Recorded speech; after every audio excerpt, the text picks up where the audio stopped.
ഹണി റോസ് ഒരുപക്ഷെ കേരളത്തിലെ ഏറ്റവും കൂടുതൽ ഉദ്ഘാടനങ്ങൾ ചെയ്യുന്ന വ്യക്തി ആരാണെന്ന് ചോദിച്ചാൽ തീർച്ചയായിട്ടും അത് ഹണി റോസ് ആണ്.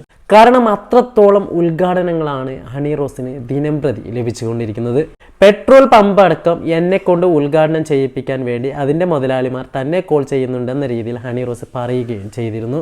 ഒരുപക്ഷെ പെട്രോൾ പമ്പൊക്കെ തന്നെ കൊണ്ട് എന്തിനു വേണ്ടിയാണ് ഉദ്ഘാടനം ചെയ്യിപ്പിക്കുന്നത് എന്ന രീതിയിലും അവർ ചോദിക്കുകയും ചെയ്തിരുന്നു. കാരണം അത്രയ്ക്കും ആളുകൾ ഒരു സ്ഥാപനം തുടങ്ങുമ്പോൾ അത് ഉദ്ഘാടനം ചെയ്യാൻ വരേണ്ടത് ഹണി റോസ് ആണ് എന്ന രീതിയിൽ തന്നെയാണ് പല ആളുകളും ശ്രമിക്കുന്നത്. അതിന് കാരണം എന്താണെന്ന് ചോദിച്ചാൽ ഹണി റോസ് അവിടെ എത്തുന്നുണ്ടെങ്കിൽ അവിടെ ജനങ്ങൾ തടിച്ചു കൂടുകയും അതിൻ്റെ അടിസ്ഥാനത്തിൽ തന്നെ ആ സ്ഥാപനം വളരെയധികം ഫേമസ് ആവുകയും അതിലുമുപരി ഒരുപാട് ആളുകൾ അവിടെ നിന്ന് സാധനം വാങ്ങുകയോ മറ്റോ ചെയ്യും എന്ന രീതിയിൽ തന്നെയാണ് ഹണി റോസിനെ കൊണ്ട് ഇതുപോലുള്ള സ്ഥാപനങ്ങൾ ഉദ്ഘാടനം ചെയ്യിപ്പിക്കാൻ വേണ്ടി പലപ്പോഴും പല ആളുകളും ശ്രമിക്കുന്നത്. ഒരുപക്ഷെ കേരളത്തിൽ അങ്ങോളം ഇങ്ങോളമുള്ള ജ്വല്ലറികളിൽ ഭൂരിഭാഗവും ഇപ്പോൾ ഉദ്ഘാടനം ചെയ്യുന്നത് ശരിക്കും പറഞ്ഞാൽ ഹണി റോസ് തന്നെയാണ്. ഹണി റോസ് പലപ്പോഴും നടക്കാൻ ശ്രമിക്കുന്നതും ആളുകൾ തന്നെ ശ്രദ്ധിക്കുന്ന രീതിയിൽ തന്നെയാണ്. അതിൻ്റെ അടിസ്ഥാനത്തിൽ തന്നെയാണ് ഇത്രത്തോളം ആരാധകർ ഹണി റോസിന് ഉണ്ടാവുന്നതും അവരുടെ പിന്നാലെ ആളുകളൊക്കെ തന്നെ അണിനിരക്കുന്നതും. ആ സാഹചര്യത്തിൽ തന്നെ അവരെ വളരെ മോശമായി ചിത്രീകരിക്കുന്ന രീതിയിൽ ഒരുപാട് ആളുകൾ പലതരത്തിലും വീഡിയോസ് പല രീതിയിലും അവരെ ആക്രമിക്കുകയും അതേപോലെ തന്നെ അവരെ വിമർശിക്കുകയും ചെയ്യാറുണ്ട്. പക്ഷേ ഒന്നിനും തന്നെ ഹണി റോസ് കൃത്യമായ രീതിയിൽ മറുപടി നൽകുകയോ അതല്ലെങ്കിൽ അതിലൂടെ തനിക്ക് പരാതിയുണ്ട് പരിഭവമുണ്ട് എന്ന രീതിയിൽ ഒരാളോടും പിണങ്ങുകയോ ഒരാൾക്കെതിരെയും മോശമായ രീതിയിൽ റീപ്ലൈ നൽകുകയോ ഒന്നും തന്നെ ഹണി റോസ് ചെയ്യുമായിരുന്നില്ല. അതുകൊണ്ട് തന്നെ പല ആളുകൾക്കും ഹണി റോസിനെ ഒരുപാട് ഇഷ്ടവുമാണ്.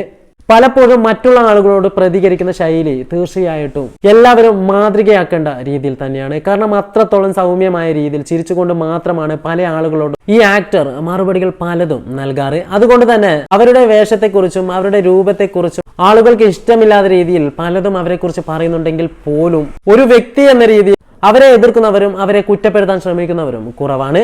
പക്ഷെ എന്തൊക്കെ പറഞ്ഞാലും സഹി കെട്ടാൽ തീർച്ചയായിട്ടും പ്രതികരിക്കും എന്നതിന്റെ അവസാനത്തെ ഉദാഹരണമായിരുന്നു ശരിക്കും പറഞ്ഞാൽ ഇന്നലത്തെ ഹണി റോസ്. അവർക്കെതിരെ മോശമായി കമന്റ് ഇട്ടു എന്ന രീതിയിൽ അവർ തന്നെ പരാതി നൽകുകയും അതിന്റെ അടിസ്ഥാനത്തിൽ 27 പേർക്കെതിരെ കേസെടുക്കുകയും ചെയ്തു. ഇനിയും ഒരുപാട് പേർക്കെതിരെ ഇതുപോലെ പരാതിയുമായി മുമ്പോട്ട് പോകാൻ തന്നെയാണ് നടി തീരുമാനിച്ചിരിക്കുന്നത്. അതിന്റെ അടിസ്ഥാനത്തിൽ തന്നെ ഒരുപക്ഷെ ഇനിയും ഒരുപാട് അറസ്റ്റുകൾ നടന്നേക്കാം. പക്ഷെ ആ സാഹചര്യത്തിൽ എല്ലാവരും കൂടുതൽ ചോദിക്കുന്ന ഒരു ചോദ്യമുണ്ട്, എന്തുകൊണ്ടാണ് ബോച്ചയ്ക്കെതിരെ നിങ്ങൾ കേസ് നൽകാത്തതെന്ന്. കാരണം ഒരുപാട് തവണ ഹണി റോസിനെ പബ്ലിക്കിൽ വെച്ച് തന്നെ അപമാനിക്കുന്ന രീതിയിൽ ബോച്ച സംസാരിക്കുന്നത് നമ്മൾ എല്ലാവരും തന്നെ കേട്ടിട്ടുണ്ട്. പക്ഷെ ആ സമയത്തൊന്നും തന്നെ ഹണി റോസ് പ്രതികരിക്കാനോ മറ്റോ തയ്യാറായിരുന്നില്ല. എന്നാൽ അതിന്റെ പേരിൽ പരാതി നൽകാനോ മറ്റോ അവർ മുതിർന്നിരുന്നില്ല.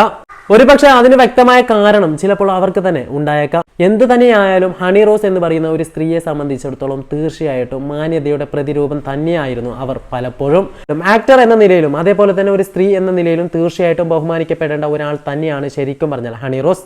കാരണം അവരുടെ പെരുമാറ്റങ്ങളും ഒക്കെയും തന്നെ ആളുകൾക്ക് ഇഷ്ടപ്പെടുന്ന രീതിയിൽ മാത്രമേ ഉണ്ടാവാറുള്ളൂ. പിന്നെ അവർ ധരിക്കുന്ന വസ്ത്രത്തിന്റെ പേരിലോ അവർ നടക്കാൻ ഇഷ്ടപ്പെടുന്ന സ്റ്റൈലിന്റെ പേരിലോ അവരെ ഇത്രമാത്രം കുറ്റപ്പെടുത്തേണ്ട ഒരു ആവശ്യവും ആർക്കും തന്നെ ഇല്ല. എന്നിട്ടും ഇതിന് പിന്നാലെ അവരെ കുറ്റപ്പെടുത്താൻ മാത്രം വായ തുറക്കുന്നു. അതല്ലെങ്കിൽ സോഷ്യൽ മീഡിയയിലൂടെ അവരെ അപമാനിക്കുന്ന രീതിയിൽ അവർക്ക് ഇഷ്ടമുള്ള കാര്യങ്ങളൊക്കെ തന്നെ വിളിച്ചു പറയുകയും ചെയ്യുന്ന ആളുകൾക്കെതിരെ ഇതുപോലെ തന്നെയാണ് ഇവർ പ്രതികരിക്കേണ്ടത്.